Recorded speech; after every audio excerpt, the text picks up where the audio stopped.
To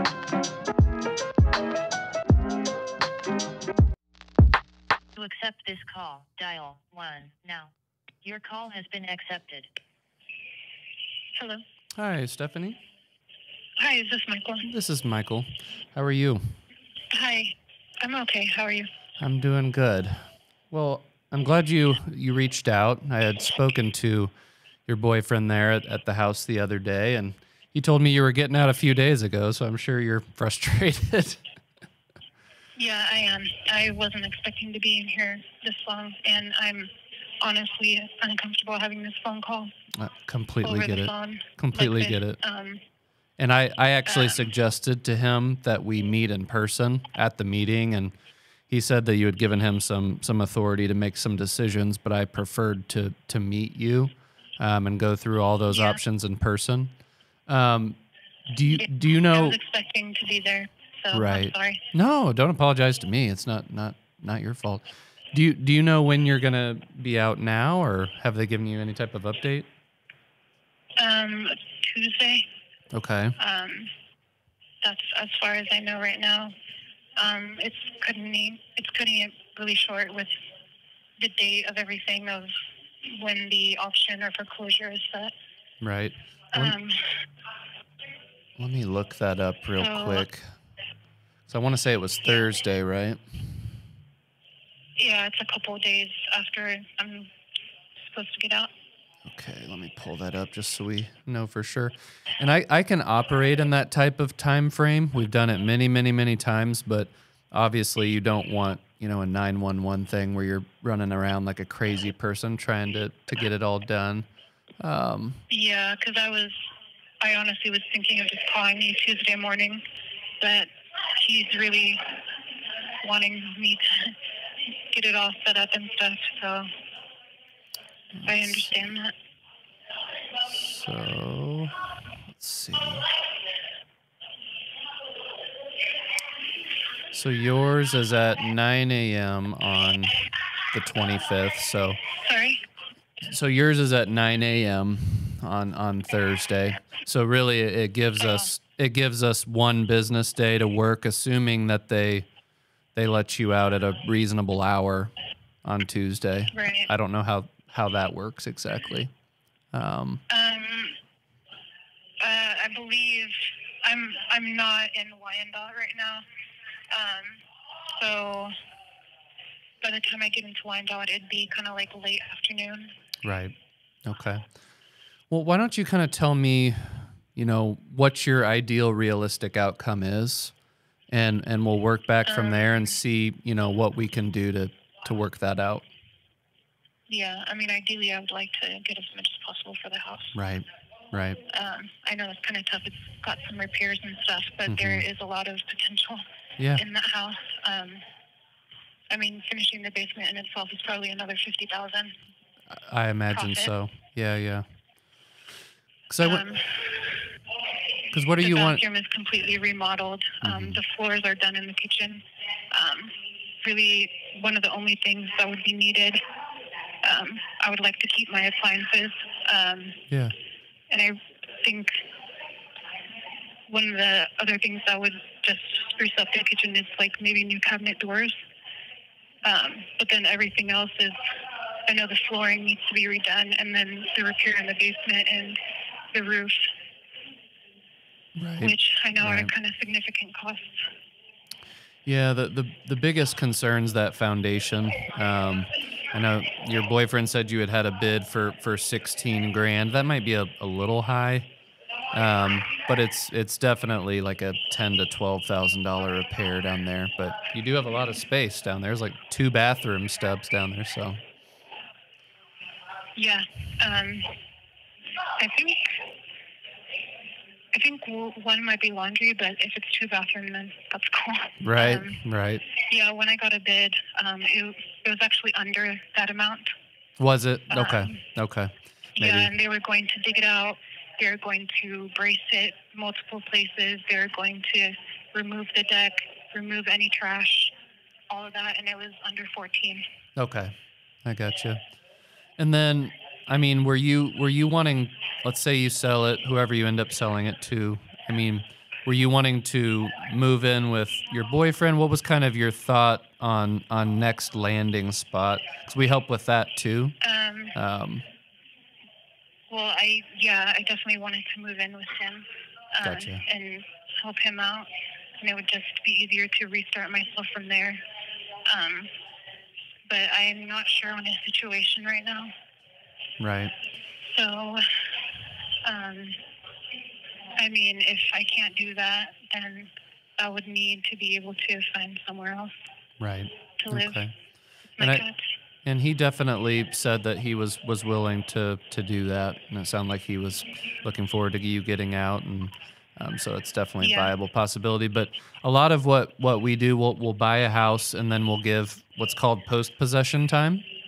So obviously it's going to take some time to get back and get in the swing of things and get moved over to his place. So oftentimes we'll do something like a 30-day post-possession or a 45-day post-possession. That way you have the foreclosure behind you, so some cash in your pocket, and then just a little bit of time to breathe to figure stuff out. Yeah. So I don't know if that would be helpful.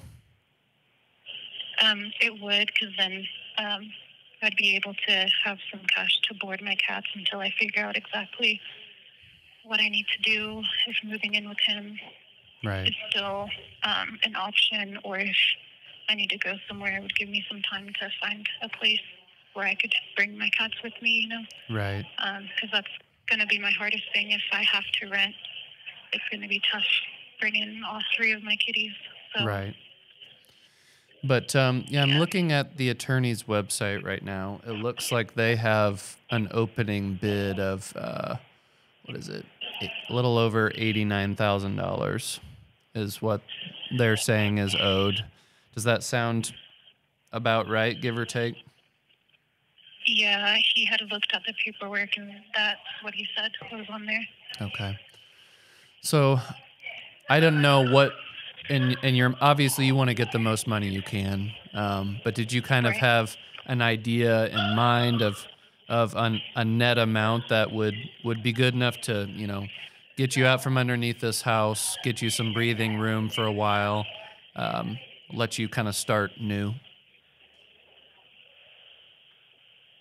Yeah, rebuild and stuff. Yeah. Well, I was looking into selling it as is a couple years ago. Uh-huh. And they offered me, I believe, like, I can't remember exactly, but I think a little under 100, 120. Right. Let's see. I'm going to look up comparables. Around 110 to 120. Yeah. Yeah. So I'm going to look up comparables. I think, because I was thinking it was going to be worth like maybe 170 or so fixed up. I wasn't aware when I went over there that there was finished basement, so there's some possibility there. It just would cost some to fix that up. Yeah. Let me see.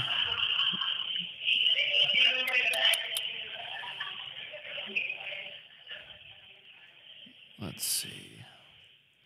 I mean, I know it's a tight spot and it's unfortunate. I wish you could come out and, be able to figure out this thing without me and have some more time. But I mean, with my numbers, give or take, I'm seeing about probably $55,000 in repairs, which probably sounds high.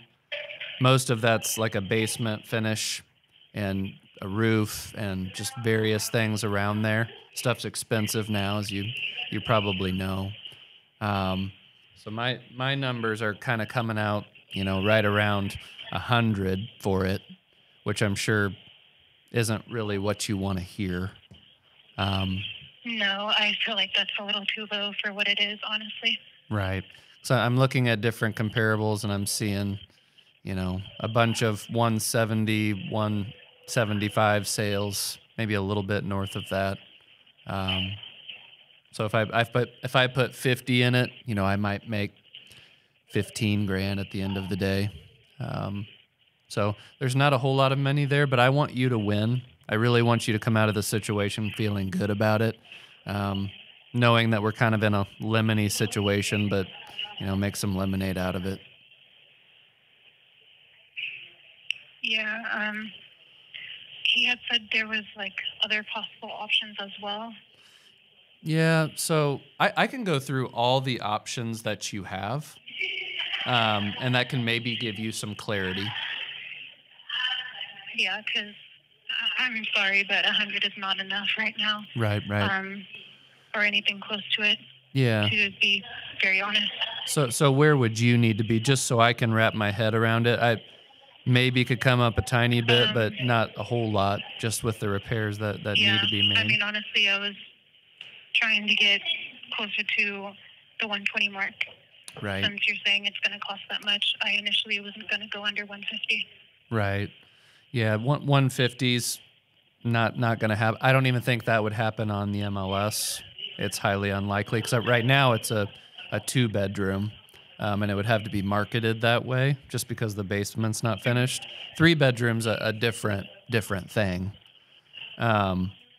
But I can go through those options and at least give you some clarity and something to think about. But here are the 5 different options that you have to get this thing taken care of. Number 1 is a reinstatement. Reinstatement just means you're bringing that loan current. So I don't know how far you are behind right now. Do you know, give or take? Yeah. About a year. About a year. Do you know what your monthly payments are? Usually? Somewhere above 700. Okay. Which is the reason why I got behind. So you're probably looking somewhere 7,000 to 10,000 behind to bring it current. I would guess somewhere in there. I mean, is that? Last time I looked, it was about 5,000. Yeah. And that was like later on in last year. Right. So give or take 7,000 to 10,000 might be fairly close. I mean, is that an amount of money that you think you could come up with, or a family member could come up with to bring it current? No, not at all. Okay. So, No. All right. So number 1 is out. Number 2 is a loan modification. We're running a little bit short on time, but it's possible. Basically, a loan modification can wrap that amount you're behind into your loan, and then you can pay that back over time of the life of the loan. Have you looked into that option at all with your lender? I know that'd be difficult with the situation right now, but I had, and it would have just made the monthly more expensive, which would have been more difficult for me to make the payment. Right. Yeah, they'd probably have to adjust to a prevailing interest rate, make the payment a little bit higher. So that's probably not a good option either. Will be terminated in 2 minutes. Yep, we have 2 minutes, so we better hurry. Third option's my least favorite, but it's really effective. Bankruptcy. I don't like it because of the long-term ramifications. But if you did file, you would be able to stop the sale. Now it's going to cost a couple $1,000s with an attorney to have them do that for you. But it's effective. It definitely would work. So 4th option, cash sale. That's what we're talking about. My offer so far hasn't been attractive to you. Maybe I can go back and crunch some numbers and try to get a little bit closer to what you're wanting. But 5th option is called subject to. Basically, I could reinstate the loan. I would bring it current, and I would take ownership of the house, but the loan would stay in your name. And perhaps, if we felt like it was a mutually... Will be terminated in 1 minute. Perhaps if we thought it was mutually beneficial, you could stay there as a long-term tenant, and it would at least keep you in your house. So I know we're short on time. So I don't know if you want to talk again. I can crunch some numbers tonight, but is there a time tomorrow where you can call? I don't know how that works for you right now. Yeah, is there a specific time that you need me to call? No, you are available? Or? I'm available. It's Saturday, but okay, then I can give you a call to see if we can work something out or all right. Whatnot. Right now, it's iffy. I'm not sure if I'll be able to take that offer. But I'll give you a call. Okay. Well, I'll crunch some numbers, and maybe I can get you something a little bit more palatable tomorrow. All right. Sounds good. All right. Well, I'll look forward to speaking tomorrow. So obviously that seller was in prison. She's a little bit unrealistic on her number that she wants. The house needs a lot of work, it needs a foundation push. There's really only about an $80,000 spread from where I was offering. So there's not a lot of money there, but she's needing some money to start over, start a new life. Unfortunately, we only had a short amount of time to have that conversation. But hopefully I can get her on the phone again. We can walk through it. She can think through, her options, and hopefully we can come up to an ideal, realistic outcome. I would have loved to dig in deeper with her, ask her more questions, try to find, the real pain behind it, try to figure out her ideal outcome, try to paint that picture for her to where my offer may have been, a little bit more palatable. But she has a number in mind, and it's going to be tough to overcome that. So we'll see where it goes. I'll try to get the next call recorded and hopefully add this on here. But good first call. I consider that a seed planting call. But originally I had met with her boyfriend. The boyfriend was going to make a decision for her. But I didn't really feel comfortable with that. I wanted to speak with the seller. She called from in prison. And now we're just going to have to figure out a next call and see if there's something we can do to solve this problem. I've already actually pre-shopped this house to a lot of my buyers, and they are offering around 115. So it doesn't seem like there's a whole lot of opportunity in this one, but you never know. You never know how she's going to change her mind. Maybe she'll have softened a little bit the next time we speak. But good seed planting call, a good opportunity to speak with a seller in a unique situation, and hopefully we can catch this next call as well. So I actually waited around that whole next day around a camera to try to get this conversation filmed. I didn't end up hearing back from the seller within the time frame that we said. I actually watched the video again, and I didn't exactly set an exact time that we were supposed to talk. So that's actually my bad for not setting that micro commitment clearly. But of course, the second I went away from the camera, she called. I was actually in the car, had a really great conversation. The reason why she didn't call back was she was due to get out of prison, but they kept moving her around to different stations with the prison and trying to get her through whatever protocol to get out of there. So during that time, she didn't have access to phone. She didn't have access to email. We were getting kind of dangerously close to the foreclosure sale, probably about 48 hours out. Well, finally, she got released from prison. She gave me a call. She realized, Michael, look, I was kind of wanting that 120 mark. We ended up agreeing on a purchase price of 107.5, which is still kind of a little bit tight for the deal, but our market's been on fire lately, so I took a chance. So we met up. We signed the agreement. She realized that she wasn't going to come up with the money for a reinstatement. A loan modification wasn't going to work. She didn't really want to stay there long term after our second conversation. So she didn't want to file bankruptcy, and she didn't want me to take over the loan. So she just wanted a cash sale, a clean break. So we met, signed the agreement. She net somewhere, if I recall, right around $18,000, $20,000. So it wasn't a small amount of money for her, but we met, signed the agreement. We then had to do the mad dash right before the foreclosure sale, ended up actually closing on that particular transaction a couple hours before the sale, so that worked out. I really wish that I would have gotten that second half, the second half of that conversation recorded, because she was really emotional. She was really raw. You could see the wheels in her mind turning of the reality of the situation. And she realized that she was out of time. And I had built up enough rapport and enough trust with her to get her to move forward. And that's what we have to do as niche investors. In that first conversation, yeah, she was interested in talking and hearing about the options, but she really wasn't wanting to sell to me unless it was her price. So a lot of us are going to give up if that first price isn't something that fits within our numbers, and it doesn't look like you're going to make a lot of profit. Well, keep going, keep following up. Sometimes things happen to where they will adjust course and their mind realizes hey, I need to cut my losses. I really need to go with someone I can trust. And that's what we did in this situation.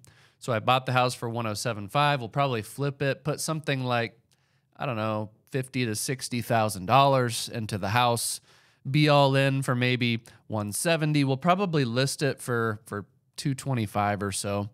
So not a huge flip, but at the end of the day, might walk away with $30,000 or $40,000. Maybe a little bit less. We'll see how it works out. But singles and doubles win baseball games. And at the end of the day, I'll get a Google review from her. I'll have helped her out in her situation, get a lot of emotional income from that. So hopefully you got some value out of that first call. I wish I had gotten that filmed on the second half, so I'm sorry about that. But I did end up getting the deal. We purchased it a while back, and we're going to profit on that. So if this has brought you some value, like, comment, subscribe. Comment down in the comments what you would like to see in the future from me in terms of content. I'd love to provide you more value. Let me know where you're struggling. Let me know where there are some gaps. Happy to try to fill that in with some strategic content. So I'll see you on the next one.